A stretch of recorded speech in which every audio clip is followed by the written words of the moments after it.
तस्मात् कारुण्य भावेन रक्ष परमेश्वरी नमस्कार।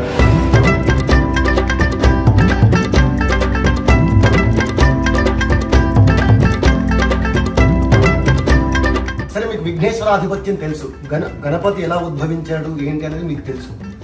అయినా సరే మనం గణపతి పూజ ఎందుకు చేసుకుంటాం? ప్రధానంగా అంటే ఒకప్పుడు ఋషులు ఇంద్రాది దేవత అందరూ కూడా వచ్చి పరమేశ్వరుణ్ణి అడుగుతారు, అయ్యా మనం ఏ కార్యం చేసినా విఘ్నాలు వస్తున్నాయి, ఆగిపోతున్నాయి, అన్ని పనులు కూడా ప్రయాణాలు చేస్తే ఇబ్బందులు వస్తున్నాయి, ఏది చేసినా ఇబ్బందులు వస్తాయి. కాబట్టి ఒక అధిపతి మనకు పూజలకు ఈ కర్మలకు ఒక అధిపతి కావాలి అని చెప్పేసి అడిగితే అప్పుడు గణనాథుని అధిపతి చేస్తారు.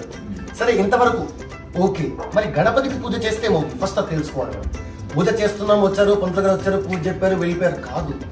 గణపతికి పూజ చేస్తే ఎలాంటి లాభాలు కలుగుతాయి మనం మొట్టమొదటి తెలుసుకోవాల్సిన పద్ధతి అది ఏంటంటే గనక, మీ యొక్క పిల్లలు ప్రయోజకులైతే ఎవరు సంతోషపడతారు? మీరే. ఎదురింటి వాడు సంతోషపడడు, పక్కింటి వాడు ఎవరు సంతోషపడరు.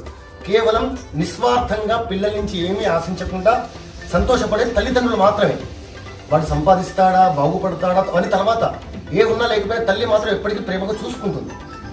అయితే గణపతికి పూజ చేయడం వల్ల ఏమవుతుంది అంటే గనక, తన తల్లి సంతోషపడుతుంది. ఎవరు? పార్వతి. ఆయన లంబోదరుడా, అందవిహీనంగునుడా, గజాననుడు, ఏనుగు మొహం పెట్టుకున్నాడు, అది ఎవరు ఒప్పుకోరు. అయినా సరే పార్వతి ఒప్పుకుంది. లంబోదరుడు చాలా ఊబకాయం, అయినా సరే తల్లి ప్రేమ, నా యొక్క కుమారుడు అనేటువంటి ప్రేమ అది.